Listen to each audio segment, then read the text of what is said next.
Hello friends, ഇന്ന് നമ്മൾ നോക്കുന്നത് നമ്മൾ വീട് വയ്ക്കുന്ന സമയത്ത് നമ്മുടെ ഓപ്പൺ ടെറസിൽ, അതായത് ഫസ്റ്റ് ഫ്ലോറിൽ നമുക്ക് ഓപ്പൺ ആയിട്ട് ടെറസ് ഏരിയ വരുന്നുണ്ട്. ആ ഏരിയ നമുക്ക് എങ്ങനെ വാഷ് ബേസിനും വാഷിംഗ് മെഷീനും നമുക്ക് കൊള്ളിച്ചുകൊണ്ട് എങ്ങനെ ഒരു നല്ല രീതിയിൽ അറേഞ്ച് ചെയ്യാമെന്നാണ് നോക്കുന്നത്. മാത്രമല്ല നമ്മുടെ ഫസ്റ്റ് ഫ്ലോർ, അതായത് ഏറ്റവും മുകളിൽ എന്തെങ്കിലും ഫംഗ്ഷനോ കാര്യങ്ങളൊക്കെ നടക്കുന്ന സമയത്ത് അതിന് വേണ്ടിയിട്ട് വാഷ് ബേസും കാര്യങ്ങളൊക്കെ അത്യാവശ്യമായിരിക്കും. അതുകൂടി കൊടുക്കുന്നത് എങ്ങനെയാണെന്ന് നോക്കാം. ആദ്യമേ തന്നെ നോക്കുകയെന്ന് വെച്ചിട്ടുണ്ടെങ്കിൽ നമ്മുടെ വാഷിംഗ് മെഷീൻ്റെ പവർ പ്ലഗിനുള്ള ഓപ്ഷനാണ് ഈ കൊടുത്തിരിക്കുന്നത്. അതൊരു 3 മോഡ്യൂളിൻ്റെ പ്ലേറ്റാണ് കൊടുത്തിരിക്കുന്നത്. അതിൻ്റെ അകത്ത് പവർ പ്ലഗ് 16 ആംസിൻ്റെ പ്ലഗും 16 ആംസിൻ്റെ സ്വിച്ചുമാണ് അതിൻ്റെ അകത്ത് വരുന്നത്. അത് നമ്മുടെ വാഷിംഗ് മെഷീന് വേണ്ടിയിട്ടാണ് കൊടുത്തിരിക്കുന്നത്. പിന്നെ അതുപോലെ തന്നെ വാഷിംഗ് മെഷീന് വേണ്ടിയിട്ട് നമ്മൾ കൊടുത്തിരിക്കുന്ന ഹൈറ്റ് ഏകദേശം 130 സെൻറ്റിമീറ്റർ ഹൈറ്റിലാണ് കൊടുത്തിരിക്കുന്നത്. നമ്മുടെ ടാപ്പിൻ്റെ ഹൈറ്റ് കൊടുത്തിരിക്കുന്നത്, അതായത് വാഷിംഗ് മെഷീൻ്റെ തൊട്ട് മുകളിൽ നിൽക്കാവുന്ന രീതിയിൽ വേണം നമുക്ക് അതിൻ്റെ ടാപ്പ് കൊടുക്കാനായിട്ട്. അതെല്ലാം കൊടുത്തിരിക്കുന്ന 3/4 പൈപ്പ് PN60 ഇട്ടിട്ടാണ് കൊടുത്തിരിക്കുന്നത്. വാഷിംഗ് മെഷീൻ്റെ സെപ്പറേറ്റ് ടാപ്പ് നമുക്ക് അവിടെ കൊടുക്കാൻ വേണ്ടിയിട്ടാണ്. അതായത് പിന്നെ അതിന് ശേഷം തൊട്ട് താഴെയായിട്ട് വാഷ് മെഷീന് വേണ്ടിയിട്ടുള്ള സെപ്പറേറ്റ് വേസ്റ്റ് ലൈനാണ് കൊടുത്തിരിക്കുന്നത്. 1.5 ഇഞ്ച് പൈപ്പ് ഇട്ട് ഇട്ട് കൊടുത്തിരിക്കുന്നത് നിങ്ങൾക്ക് കാണാൻ സാധിക്കും.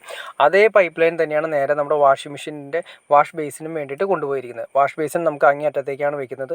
വാഷ് ബേസിൻ നമ്മൾ അങ്ങേയറ്റത്തേക്ക് വയ്ക്കുന്നു. അതിന് വേണ്ടിയിട്ടും ഈ സെയിം വാട്ടർ ലൈൻ തന്നെയാണ് യൂസ് ചെയ്യുന്നത്. അതായത് താഴെ നിന്ന് കൊണ്ടുവന്നിരിക്കുന്ന വേസ്റ്റ് ലൈനും പ്ലംബിങ്ങിൻ്റെ വാട്ടർ ലൈനും ഒന്ന് തന്നെയായിട്ടാണ്, ഒരേ ലെവലിൽ തന്നെയാണ് വയ്ക്കുന്നത്. അപ്പോൾ അതുകൊണ്ട് ഏതെങ്കിലും ഒരു കോർണറിലേക്ക് മാറി വാഷിംഗ് മെഷീൻ ഇരിക്കും. അതിൻ്റെ തൊട്ടപ്പുറത്ത് നമുക്ക് വാഷ് ബേസിൻ നമുക്ക് ഉപയോഗിക്കാവുന്ന രീതിയിൽ തൊട്ടപ്പുറത്തേക്ക് മാറിയിരിക്കും. ഇത്രയാണ് ചെയ്തിരിക്കുന്നത്. അതുമാത്രമല്ല, ഇത് നമ്മളെല്ലാം നേരത്തെ പറഞ്ഞ പോലെ തന്നെ പൈപ്പുകളെല്ലാം തന്നെ കൊടുത്തിരിക്കുന്നത് 3/4 ഇഞ്ച് പൈപ്പുകളാണ് കൊടുത്തിരിക്കുന്നത്.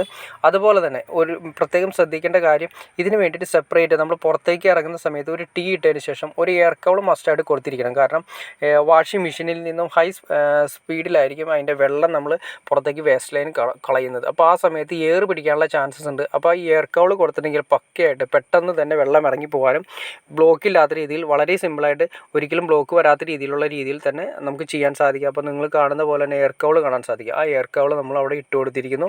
ആ എയർ കൗളിൻ്റെ സിസ്റ്റം നേരെ ആ എയർ കൗളിലേക്ക്, അതായത് ഒരു ഇട്ടതിന് ശേഷം നേരെ എയർ കൊടുത്തിരിക്കുന്നു. ആ എയർ പോയാൽ മാത്രമേ ഇവിടെ നിന്ന് വരുന്ന വെള്ളം വളരെ സുഗമമായിട്ട് പോവുള്ളൂ. അതുപോലെ തന്നെ 1.5 ഇഞ്ച് പോയിരിക്കുന്ന പൈപ്പിൽ ഇട്ടിട്ടാണ് നമ്മൾ വാഷിംഗ് മെഷീൻ കൊടുത്തിരിക്കുന്നത്. അതിനുശേഷം നേരെ പോയിട്ട് വാഷ് ബേസിനും കൂടി കണക്ഷൻ ചെയ്ത് കൊടുത്തിരിക്കുന്നു. അതുമാത്രമല്ല, ഇന്നിപ്പോൾ അത്യാവശ്യം എല്ലാ വീടുകളും തന്നെ ഡ്രസ് വർക്ക് കാര്യങ്ങളൊക്കെ ചെയ്യുന്നതായിരിക്കും. അപ്പോൾ ഡ്രസ് വർക്ക് ചെയ്യുന്ന സമയത്ത് നമുക്ക് എന്തായാലും ഓപ്പൺ ടെറസിൽ ഇഷ്ടംപോലെ സ്ഥലം ഉണ്ടാവും. അപ്പോൾ ഒരു ഫംഗ്ഷൻ ചെയ്യുന്ന സമയത്ത് നമുക്ക് എന്തായാലും വാഷ് ബേസിൻ വളരെ അത്യാവശ്യമായ ഒരു ഘടകമാണ്.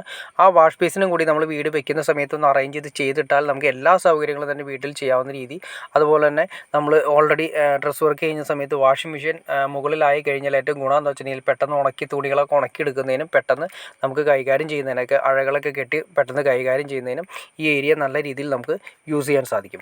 ഓക്കെ ഫ്രണ്ട്സ്, നിങ്ങൾക്ക് ഈ വീഡിയോ ഉപകാരപ്പെട്ടെന്ന് ഞാൻ വിചാരിക്കുന്നു. ഇനി എന്തെങ്കിലും ഡൗട്ട്സോ കാര്യങ്ങളോ ഉണ്ടെങ്കിൽ തീർച്ചയായിട്ടും കമൻറ്റ് ചെയ്യാൻ മടിക്കരുത്. അതുപോലെ ഷെയർ ചെയ്യാൻ മടിക്കരുത്, ലൈക്ക് ചെയ്യാൻ മടിക്കരുത്. ഓക്കെ ഫ്രണ്ട്സ്, അടുത്ത വീഡിയോയിൽ കാണുന്നവരെ ഓക്കെ.